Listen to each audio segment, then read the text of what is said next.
This ABC 15 Flash Briefing is sponsored by Sanderson Ford. Straight up. Hello, I'm Justin Pizzera with your afternoon update from ABC15 Arizona. The Arizona Department of Health Services has released Thursday's coronavirus figures. The state reporting 5,400 more cases. The total number of cases throughout the year now stands at over 346,000.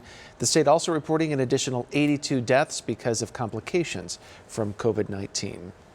Governor Doug Ducey has decided not to issue a statewide closure or curfew, but he has responded to the new nightly curfew in Tucson, which goes into effect tomorrow. Disagree with the policy. I don't think it's the right approach. I don't know how the mayor intends to enforce the curfew when she won't enforce the steps that are already in place. Well, the governor says he'd rather focus on enforcement on the measures already in place than issue a statewide curfew.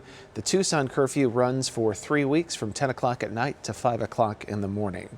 Teachers are expected to be among the first to receive a COVID-19 vaccine. We spoke with the president of the Arizona Education Association, who says questions need to be answered before a vaccine is distributed. The school is only as safe as the community that it's in. And even though educators are going to be high on the list on having access to the vaccine, we want to make sure that our students have access to it. We want to make sure that our parents and other community members have access to it. And then there's complications. I mean, I'm not an epidemiologist. I'm not a scientist, but have we made sure that we've tested it and it's safe for children? Joe Thomas right there says he wants a statewide plan for schools that could or would include more PPE funding and added money for schools to go to remote learning. He also says he is not sure how many teachers will be opposed to taking a vaccine. The state's top hospital officials writing a letter to Dr. Kara Christ calling for a ban on indoor dining, group athletic events, limit gatherings, and creating a curfew, and then have it all implemented for the next 30 days. Valley Wise Health telling us its ICU is 90% full, while Banner projects they'll exceed 100% of licensed bed capacity next week.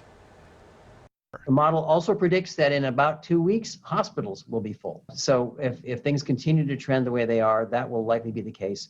And then by the new year and early in the new year, there will be probably enough COVID cases to fill the hospitals. And of course, that means there will be fewer beds available for people with other illnesses. Hospital and health experts saying the governor's mitigation efforts are falling short of what is actually needed. COVID-19 will continue to impact the housing market heading into 2021. So if you're looking to buy, experts say the first few months of the year, that's the time to do it right there. The housing forecast from Realtor.com finds mortgage rates will stay low, but only for the first half of the year. Home prices are also expected to rise nearly 6%, but affordability is going to be a growing concern. The housing market has been historically challenging for first-time home buyers. With prices rising as dramatically as they have in the second part of 2020, first-time home buyers are seeing a bigger gap between what they need to bring to the market for a down payment and what existing homeowners have in the way of home equity to use to trade up. So another trend that's expected to continue in 2021 is interest in the suburbs.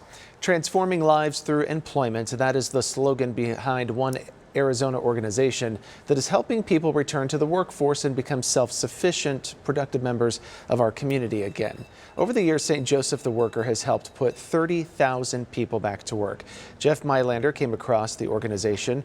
From a man with no self-esteem, he learned that he did indeed have a valuable skill set that made him worthy of employment. Now he's working as an assemblyman at SunTrack, putting air conditioning panels together.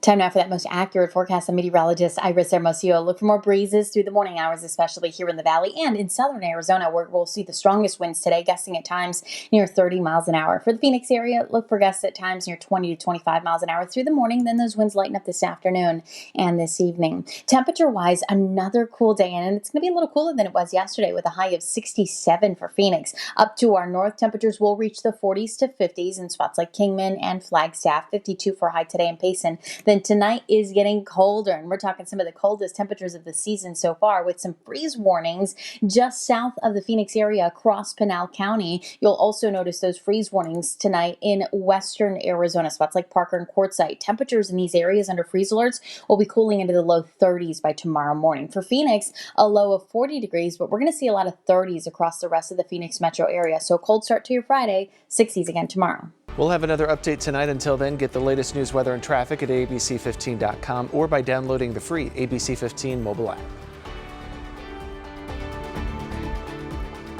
This ABC 15 Flash Briefing is sponsored by Sanderson Ford. Straight up.